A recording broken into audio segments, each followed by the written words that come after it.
Hi all, അൽ അമീൻ കുക്കിങ്ങിലേക്ക് എല്ലാവർക്കും സ്വാഗതം. ഇന്ന് നമുക്ക് വളരെയധികം രുചികരമായ കുഴക്കട്ട റെഡിയാക്കിയാലോ.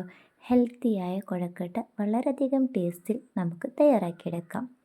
നമുക്ക് പെട്ടെന്ന് തന്നെ വീട്ടിലേക്ക് കിടന്നാലോ. ഇവിടെ ഇതാ ഞാൻ 2 കപ്പ് വെള്ളം അടുപ്പത്ത് വെച്ച് തിളപ്പിക്കുന്നുണ്ട് കേട്ടോ. അതിലേക്ക് കുറച്ച് വെളിച്ചെണ്ണ ഒഴിച്ചു കൊടുക്കുന്നുണ്ട്. ഇതിലേക്ക് 1.25 കപ്പ് അരിപ്പൊടിയാണ് കേട്ടോ ഇട്ട് കൊടുക്കുന്നത്. ഇനി ഒരു തവിയുടെ ബാക്ക് സൈഡ് വെച്ച് നന്നായി തന്നെ ഒന്ന് മിക്സ് ചെയ്ത് കൊടുക്കാം. ഇനി ഇതൊന്ന് ചൂടാറാനായി മാറ്റി വയ്ക്കാം.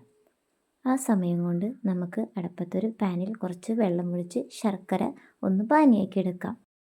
ശർക്കര പാനി മറ്റൊരു പാത്രത്തിലേക്ക് മാറ്റിയതിന് ശേഷം ഒരു പകുതി നാളികേരം മുറി ചിരകിയതാണ് ഇട്ട് കൊടുത്തിരിക്കുന്നത്. ഇതിലേക്ക് കുറച്ച് ഏലക്കാപ്പൊടിയും കൂടി ചേർത്ത് കൊടുക്കാം. കുറച്ച് നല്ല ജീരകം കൂടി ചേർത്ത് കൊടുക്കുന്നുണ്ട്. ഒരു പകുതി ടീസ്പൂൺ നെയ്യും കൂടിയും ചേർത്ത് കൊടുക്കാം.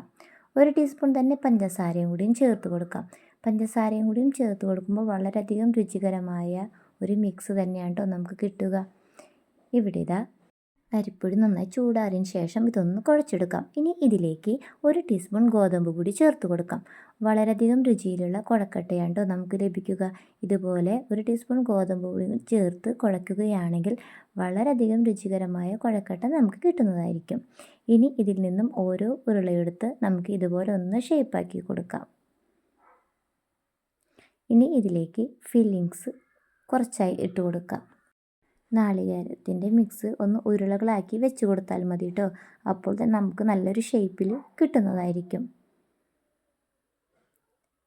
ഇനി നമുക്കിതൊന്ന് ബോൾസാക്കി മാറ്റിയെടുക്കാം. കുട്ടികൾക്ക് 4 മണിക്ക് സ്കൂൾ വിട്ട് വരുമ്പോൾ കൊടുക്കാൻ നല്ല ഹെൽത്തിയായ കുഴക്കട്ട ഇവിടെ റെഡി ആയിട്ടുണ്ട്. ഈ വീഡിയോ നിങ്ങൾക്ക് ഇഷ്ടപ്പെടുകയാണെങ്കിൽ സബ്സ്ക്രൈബ് ചെയ്യാനും ലൈക്ക് ചെയ്യാനും മറക്കല്ലേ. ഇൻഷാ അല്ലാ നാളെ മറ്റൊരു വീഡിയോയുമായി വീണ്ടും കാണാം.